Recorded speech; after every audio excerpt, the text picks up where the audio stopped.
Yan mga lalabs, magluluto na naman muna tayo ng ginataang manok. Yan ang niluto ko ngayon. Para sa hapunan, kailangan muna natin lamasin ng asin ang ating manok para hindi malansa. Yan pangalawang ano ko na kasi yan. Pangalawang lamas ko na yan ng asin para matanggal yung laway-laway niya. Alam mo naman, kailangan natin umikos-mikos yan para masarap ang ating kain. Yan, pagkatapos banlawan natin ng maigi ang ating manok kasi nandyan pa rin yung lansa. Pangalawang linis ko na yan kasi ayaw ko nang amoy ng lansa o yung kalasa ng lansa ng manok kasi ang manok talaga ang malansa. May lasa talaga ang manok ng malansa talaga siya. Kaya kailangan natin linisin ng maigi. Lalo na't ating kakainin. Kaya yan. Malinis na po yan. Pero kailangan pa natin banlawan. Banlawan ng banlawan. Hanggang sa totally na wala na siya yung lagkit yung laway katawan niya. Hindi na madulas ba ayun. Kaya yan. Kailangan natin siya linisin ng maigi at banlawan ng maigi para malinis at masarap ang ating pagkain. At sa ngayon naman ay ito, handa ko muna ang mga panghalo, mga sahog, yung mga seasoning niya. Nagbalat ako ng loya, sibuyas, babalat tayo para mamaya. Dito pala is wala pang sibuyas kasi nauubusan ako ng sibuyas at bibili pa ako mamaya. Kaya ihanda ko lang muna ang bawang, luya para mamaya sibuyas na lang ang ating hihiwain. Yan, 4 na cloves ang inihalo kong sibuyas ay inihalo kong bawang para talagang malasa. Masarap din kasi pag maraming bawang ang niluluto natin mga lalabs. Kaya yan. Ito pang 4 na to. Mabagal po tayo mabagal ang ating mabagal ang ating pagbalat kasi takot ako masugatan. Lagi kasi ako nasusugatan pag tuwing nagbabalat ng mga ng mga pangsahog. Yan, nilagyan ko din po pala siya ng lemongrass. Ano bang tawag ng lemongrass sa sa Tagalog? Basta yun na yun, lemongrass. Tapos itong gata natin, kahit anong brand naman mga lalabs pwede. Bahala kayo kung anong gusto nyong bilhin na brand ng coconut milk. Tanglad pala yun. Kasi ang tanglad, nagpapadagdag siya ng lasa at nakapagpatanggal din ng amoy. Tapos, prepared lang natin. Kasi mamaya-maya, naghiwa na tayo ng sibuyas. Ito, naghihiwa na ako dito ng sibuyas. Kaya lang, hindi na nakita sa camera. Kaya mag-start na tayong magluto. Habang hindi pa tayo nag-start, magmikos-mikos muna ako. Ayan, lagyan muna natin ng konting mantika. Ang gamit naming mantika is canola oil.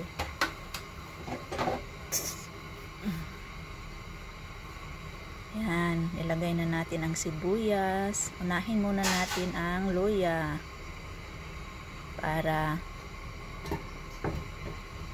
ang ma-absorb ng manok yung talaga ng luya, yung lasa ng luya para matanggal yung lansa.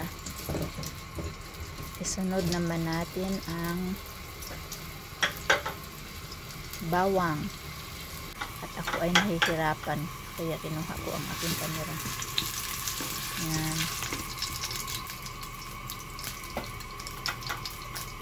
Sunod naman natin ngayon ang ating bawang. Marami yun, 4 yun na cloves ang nilagay ko. Tapos pinaghihiwa-hiwa ko lang siya. Sunod natin ang sibuyas. Yan, pagsamasamahin na lang natin mga lalabs. Pero kailangan natin yung sibuyas na maluto siya, yung maamoy na talaga. Para ang sarap ng amoy. Sarap talaga ng lasa. First time ni Pango na talagang tumikim siya sa luto ko, kasi gusto na niyang kumain. Ang sarap daw ng amoy, ang bango. Totoo naman talaga pag once na magsama yung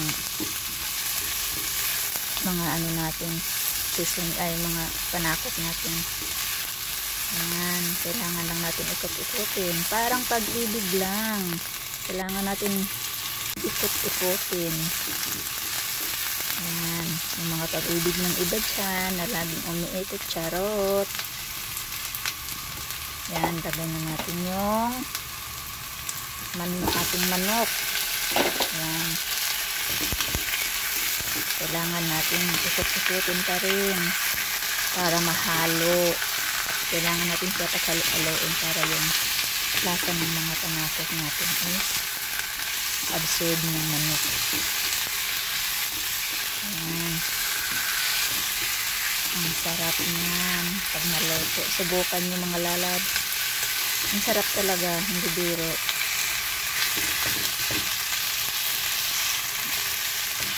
Ang kailangan lang natin muna sa i-brown ang bawat laman ng manok. I-brown natin para talagang asin manuot-suot yung lasa ng ang ating mga panakot sa laman ng manok. Ayan, takpan muna natin. Ayan. Saglit lang yun, mga 5 minutes lang. So natin nabalog pa rin para kabilang side natin yung pag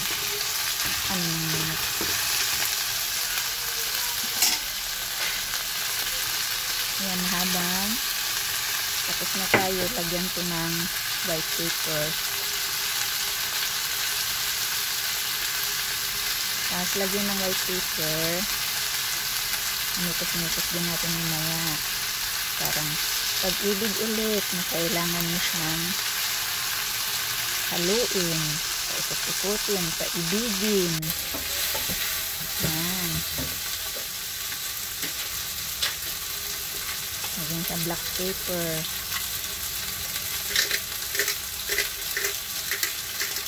Para malasa.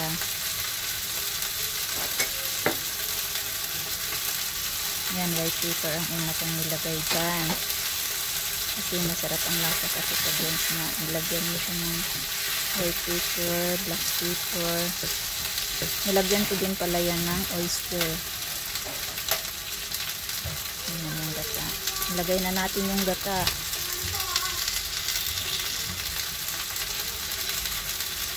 Hinaan muna natin ang apoy kasi nahihirapan ako sa ating camera, hindi nyo natisipay.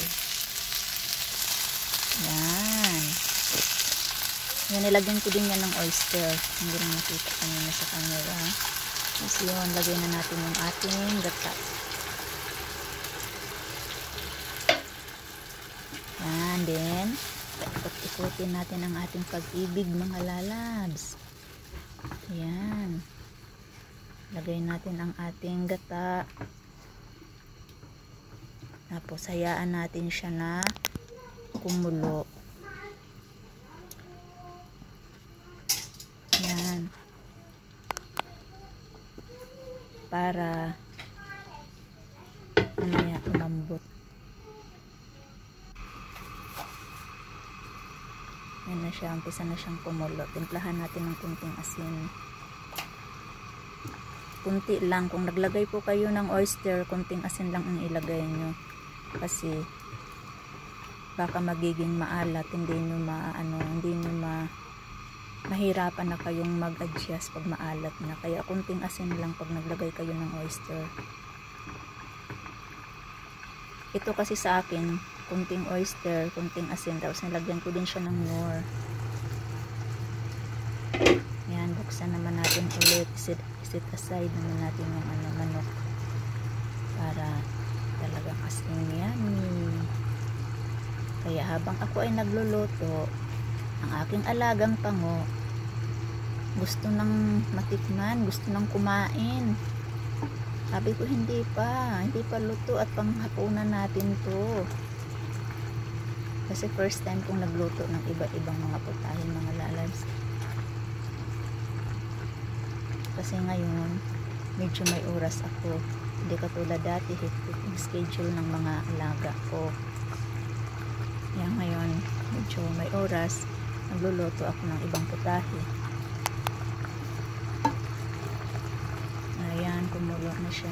Kumulo, hayaan lang natin yan kanyang pagkulo. Low fire lang po mga lalabs, mga lodi. Kinakailangan mahina lang ang ating apoy kasi mahirap na masunog. Ayan na siya, unti-unti nang nababawasan ang gata. Ayan, medyo lumalapot na siya. Kaya kailangan natin na halukayin kasi yung ilalim kasi is namumuo yung gata. Yan, lagay naman natin ang ating carrots ngayon para may gulay naman tayo sa ating ginataang manok.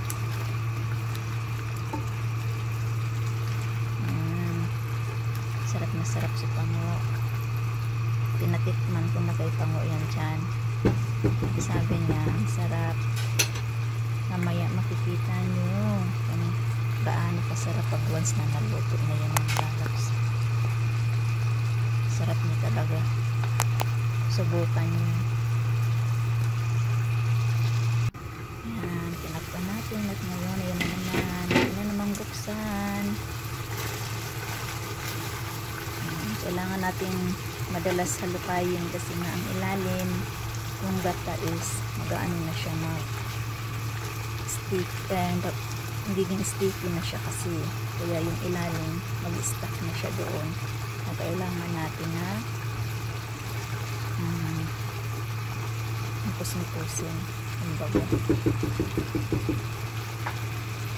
Ayan, amoy pa lang mabubusog ka na. Kaya ang aking alagang pango hindi talaga mapakali.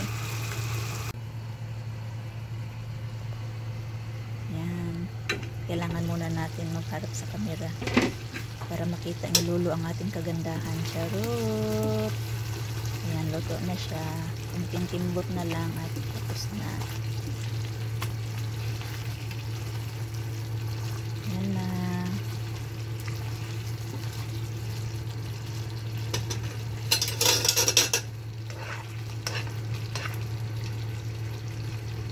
Luto na siya. Medyo matigas ang yan. Kunti na lang talaga. Kung sa Bisaya pa, paano ka na ito gamay para lumambot yung carrots kasi medyo kunti pang gusto niya pang matigas pa kunti ang ating carrots mga lalabs, mga lodi. Kaya yan gusto ng tikman ni Pango ang ating niloto. Patikman ko sa kanya. You want to try? Yes. Tikim na siya. Okay. You need to blow. Tingnan mo. Yan na, tititim na siya kasi gustong gusto nga niya yung lasa, yung amoy. Ang sarap daw. Kaya lang mainit mga lalabs. Initan siya. Kaya sabi niya kailangan pahanginan.